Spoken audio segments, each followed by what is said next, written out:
जीवन दिसतं तितकं सोपं नाही. जिथपर्यंत गाडी सरळ जाते ना तिथपर्यंत मजा आहे, पण झाडावरून चुकून जर ब्रेक पिऊन आपटली तर मग कळतं ती गाडी काय आहे.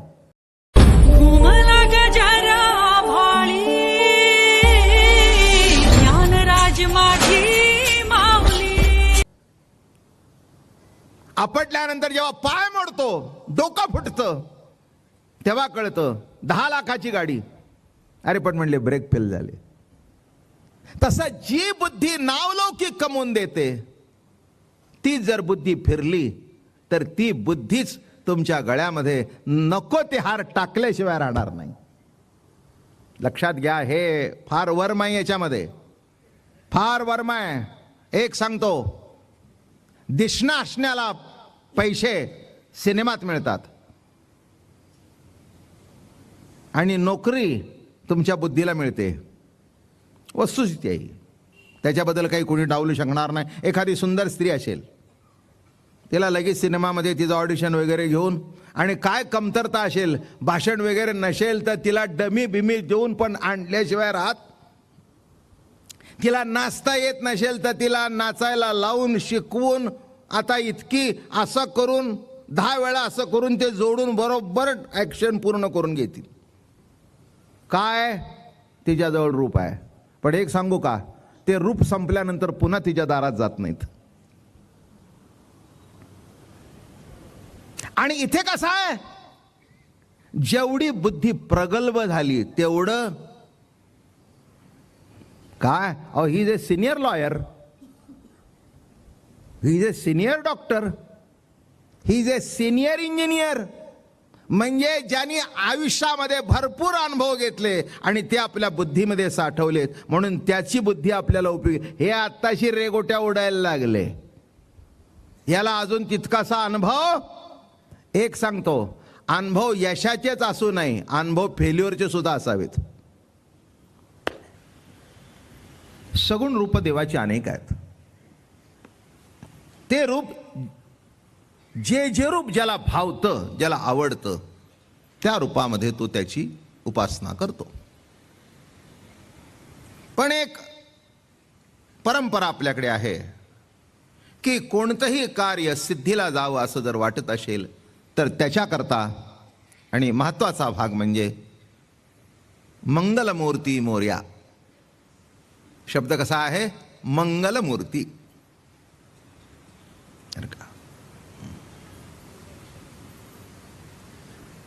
वारकरी संप्रदायात सुद्धा पद्धत आहे, आरंभी आवडी आदरे आले नाम, तेने सकळ सिद्धी जगी झाले पूर्ण काम.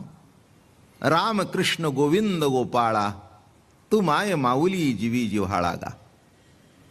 सकळ मंगळ निधी श्री विठ्ठलाचे नामाधी, म्हणकारे म्हणकारे जना श्री विठ्ठलाचे नाम वाचे. सिद्धांत असा आहे की देवाचं नाव घेऊन कार्य सुरू केलं की सर्व मंगल होतं, अमंगलाचं रूपांतर मंगलामध्ये होतं. हरवलेल्या मुलाने सहज आईच्या नावाचा उच्चार केला, तिला ती हाक ऐकायला गेली आणि हरवलेलं मूल आई या हाकेने त्याचं मंगल झालं. ती हाकेच्या रोखाने धावत आली. अरे म्हणले, बाबा कुठे गेला होतास रे? मी पुढे गेले, तू मागे राहिलास, तुझी हाक ऐकली आणि मागे धावत आले, नाही तर मी पुढेच जाणार होते. माझं म्हणणं कळलं का? हरवलेल्या मुलाला आई या नावाने जे अमंगल घडलं होतं ते मंगल घडलं. नुसतं आईची हाक मारल्याबरोबर. मरकी आई, हो, आपल्या आईमध्ये सुद्धा भेदभाव असतो, नाही म्हणण्याचं काही कारण नाही. आई हे दैवत आहे, वाद नाही, दुमत असण्याचं कारण नाही आहे. पण आईमध्ये भेदभाव नसतो असं एकही बाई म्हणू शकणार नाही. दोघं तिघं पोरं असली तरी इकडे तिकडे डावं उजवं, माझा मतला चांगला. एका तरी बाईने हात वर करून सांगा हिम्मत असेल तर माझ्यात नाही म्हणून. बघा, सगळे ऐकून सुद्धा इथेच आहे. तुम्ही म्हणाल पुन्हा आमच्यावरच आणखीन डोक्यावर ठेवता. मी आहे ते सांगितलं. आहे का? आईमध्ये भेदभाव असू नये असं म्हणता, पण आहे का नाही? असतोच.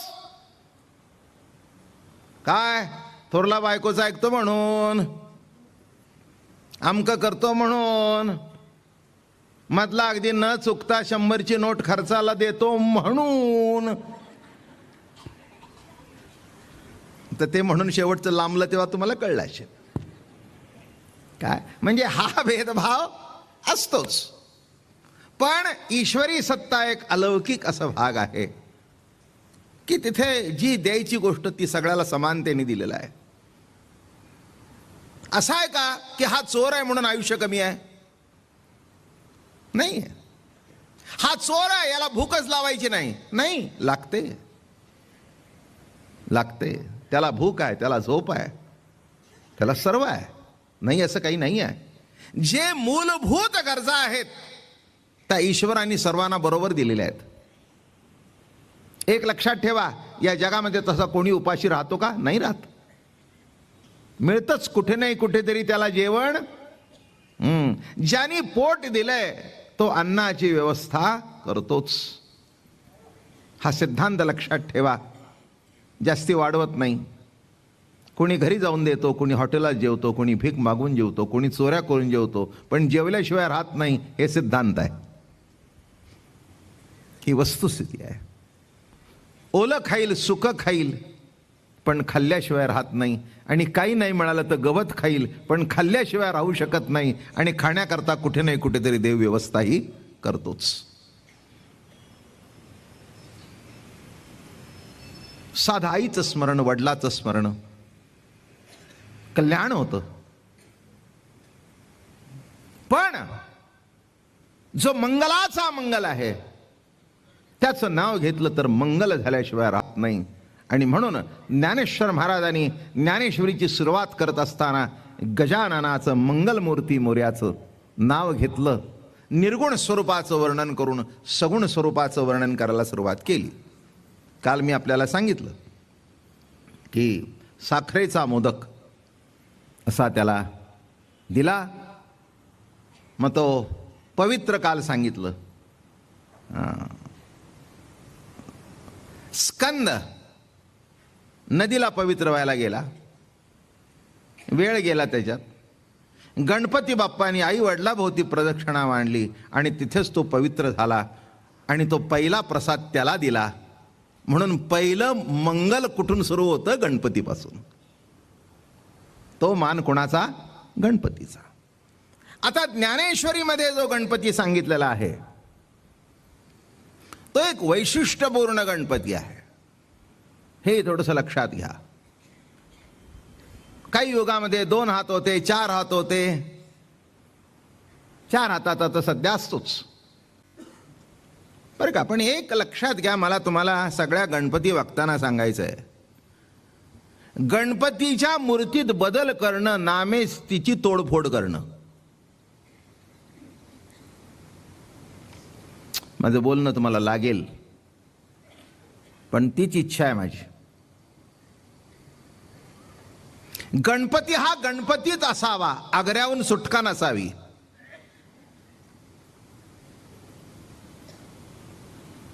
माझं बोलणं कळलं का? छत्रपती सारखा राजा झाला नाही, त्यांना तिथे ठेवा.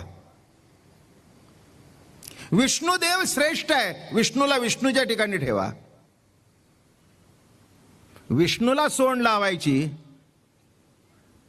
आणि त्याला गणपती म्हणायचा, हे कितपत तुम्हाला योग्य वाटतं हे तुम्ही बघा.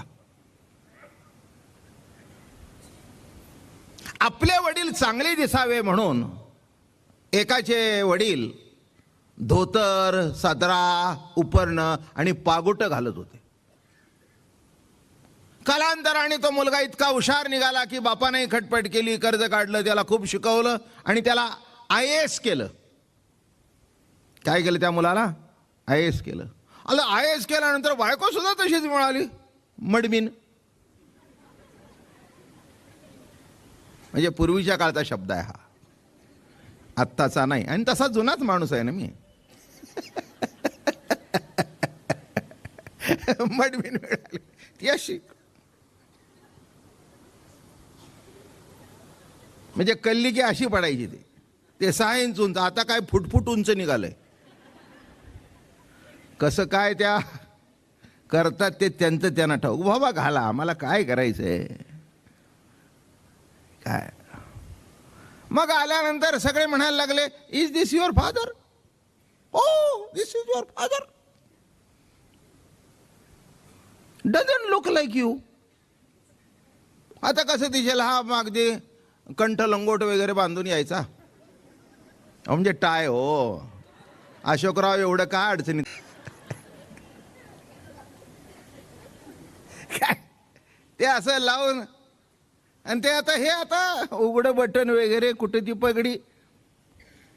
लक्षात घ्या मी काय सांगतोय, गणपती सांगतोय. आज रूपावर आलोय आपण. झालं मग त्यांनी काय केलं, कॉम्प्युटरचं युग. चेहरा तेवढा ठेवला आणि बापाला एकदम सूट बीट घालून तिथे फोटो लावला. एक दिवस त्या बापाचे बंधू आले, ते मेले नव्हते. ते म्हटले हा कोणाचा रे फोटो? म्हटले बा. नाही म्हणाले, काय आहे माझ्या घरी सगळे IAS ऑफिसर वगैरे येतात मोठे मोठे, आणि ते बाबांचा जुना फोटो, ते काय त्या मिशा म्हणून मी मिशा सुद्धा जरा कमी केल्या. बरं झालं काढल्या नाहीस, म्हणजे घ्यायला ठरलं होतं पूर्वी. आता काय आमच्या सकट आम्ही मिशा काढतो, तसं काही प्रश्न नाही. पण पूर्वी मिशा काढण्याचा अर्थ निराळा होत होता. कशा करता सांगितलं मी? अरे तो म्हणाला, वेड्या मूर्ख आहेस, तुझ्या बापाचं जसं रूप होतं तसं ठेव, काही बदल करू नकोस त्याच्यात. अक्कल आहे का तुला? अरे हा तुझा बाप वाटतच नाही. माझं म्हणणं कळलं? तसं गणपती म्हटल्यानंतर गणपतीच, त्याचं जे पूर्वंपार चालत आलेलं रूप आहे त्या रूपात यचिंचित बदल करू नये. तसाच गणपती श्रीमंत दगडूशेठ हलवाईचा आहे. ही वस्तुस्थिती आहे. तोंडपूजा नव्हे किंवा स्तुती नव्हे. मला जर काही खटकलं असतं तर तुम्हाला कल्पना आहे, मी बोलल्याशिवाय काही राहिलो. हो खरं आहे ना, की गणपतीला, अहो तुम्हाला आश्चर्य वाटेल, ही मी माझ्या डोळ्यांनी बघितलेली गोष्ट आहे. जेव्हा तो हाथी मेरे साथीचा काळ, तुम्हाला आश्चर्य वाटेल. म्हणजे तुम्ही तोंडात बोट घालाल ऐकून. त्या काळामध्ये राजेश खन्नाला सोड लावली आणि आमच्या खत्तर गल्लीमध्ये आणून ठेवला. म्हणजे तो गुरु शर्ट तसा, ती पॅन्ट अशी वर गेलेली दुमडलेली आणि सोंड. शेवटी तो सुद्धा त्याला कळल्यानंतर म्हणाला, अरे का रे त्या देवाची विटंबना का करता, माझी लायकी तरी आहे का? नीट लक्षात घ्या मी काय म्हणतोय ते. देवाच्या स्वरूपात तर तुम्ही बदल करू शकतच नाही. ज्याच्यात बदल करता येत नाही ते स्वरूप, पण ज्याच्यात बदल करता येतो ते रूप. नाही का? आता समजा हे माझं एक रूप तुमच्या समोर आहे ना, याच्यात बदल केल्यानंतर मला माणसं ओळखत नाहीत. नुसता फेटा काढला तरी ओळखत नाहीत. काय? हो, म्हणून बाहेर गावी गेल्यानंतर पहिल्यांदा गाडीत बसताना मी आईसाहेबांना प्रश्न विचारतो, फेटा घेतलास ना? काय बाकी काहीही विसरलं तरी चालेल, पण फेटा विसरता कामा अवघड असतं. का? हे एक विशिष्ट रूप आहे आणि ते रूप मेंटेन करणं, जरा आवाज हे कर, बास दे त्याला, की ते तसं मेंटेन होणं हे अत्यंत आवश्यक आहे. उगीच बाबा महाराजावर तुमचं प्रेम आहे म्हणून कोणी मला उद्या वाडी बिडी करून आणली, बाबा महाराज काल्याचं कीर्तन, येड दिसेन मी. म्हणजे माझी विटंबना त्या कृष्णाची विटंबना. ते आता तुम्ही बघितलंय का, ते 7व्या महिन्याला वाडी भरतात. अरा रा रा रा रा, काय ते चंद्रकोरीत बसवतात, काय ते फोटो काय काढतं, ते नाक कुठे, ती नथ कुठे, ते आणि नवरा येऊन म्हणतो फार सुंदर दिसतो. ते कशाचं कपाळ सुंदर दिसतो. येड्याचा बाजार सगळा.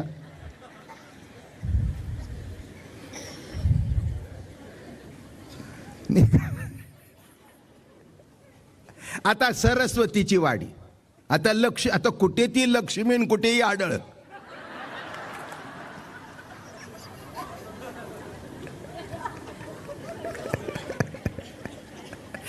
म्हणजे काय काय कुठे काही तुलना बिलना काय काय. अहो काहीतरी नीट का असावे की. हा अहो ते कसेही कपडे घातले म्हणून शो. आपलं जे आहे ना ते मेंटेन करावं. हे जे आहे कपडे ठीक आहे. हे काय म्हटलं, एक विशिष्ट रूप आहे. तसं गणपतीच्या रूपात सुधारणा करायला जाऊ, एक सांगतो, सुधारणा करणे हे सुद्धा पातकच आहे, नाही का. अहो किती आश्चर्य वाटेल. एक माझ्या लहानपणी, मला वाटतं अजून आठवतं 6 वर्षाचा होतो तेव्हा महात्मा गांधींना सोंड लावलेली एक गणपती मला आठवतो. आणि कस्तुरबा शेजारी. म्हणजे आता काय कसं काय कळावं. अरे त्या महात्म्याची विटंबना, त्या दैवताची विटंबना आम्हाला काहीच कळत नाही. पण सध्या पुष्कळशा सुधारणा झालेल्या आहेत. आता ओरिजिनल मूर्ती पुन्हा येऊ लागलेल्या आहेत. आणि हे आपण लक्षात ठेवा. हे रूपाच्या ठिकाणी मला बोलायचं होतं. अजून सांगतो, त्या रूपाला जो नैवेद्य दाखवायचा तोच दाखवा, आणि त्या रूपाला जे आवडेल तेच त्याच्या पुढे करा.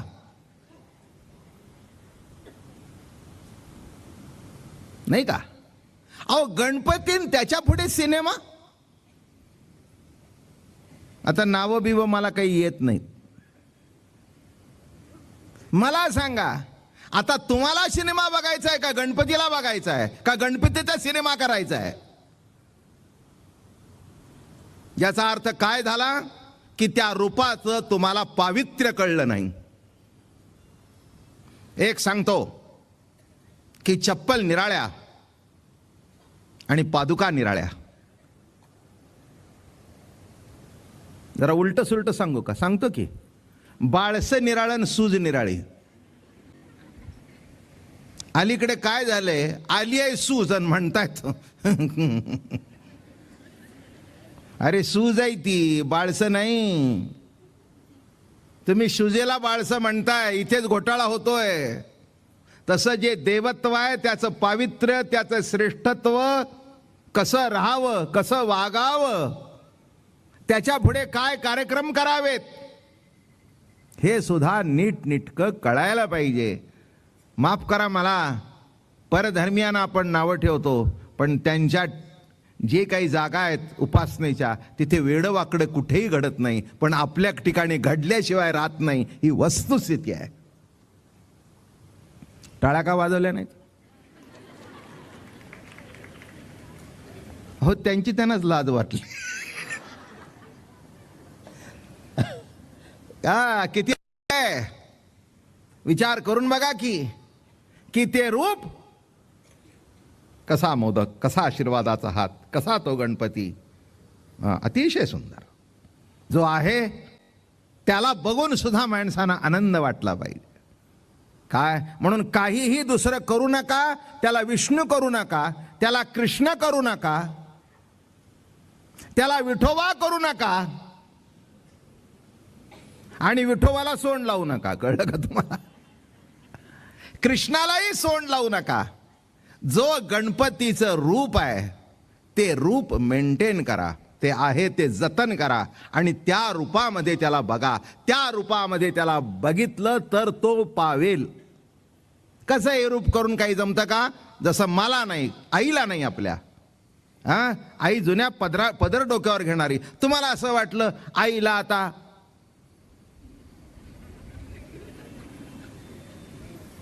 चनिया चोळी,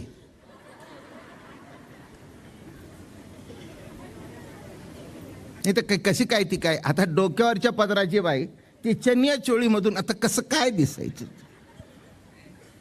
माफ करा मला, पण हे सांगितल्याशिवाय तुमच्या लक्षात येणार नाही, म्हणून हे सांगायलाच पाहिजे मला. या काही गोष्टी पक्क्या लक्षात घ्या. आणि असं म्हणू नका आमचा गणपती असा, आमचा गणपती तसा. नाही, सध्या कलियुगामध्ये जसा आहे तसाच ठेवा. तेव्हा इथे एक आपल्याला माहिती म्हणून सांगतो. गणपतीचं विशिष्ट रूप आहे, तसं त्या त्या काळामध्ये ती रूप होती. म्हणजे मूळ रूपामध्ये बदल नाही, थोडासा कुठे हातामध्ये अमक्यामध्ये बदल आहे. कृतयुगामध्ये 10 हात, तेजस्वी वर्ण, सिंहाचे वाहन आणि नाव विनायक होतं. कृतयुगामध्ये गणपती कसा होता बरं का, हे थोडीशी आपल्याला एक माहिती असावी की प्रत्येक युगातला कसा होता. आणि आता लक्षात घ्या, आताच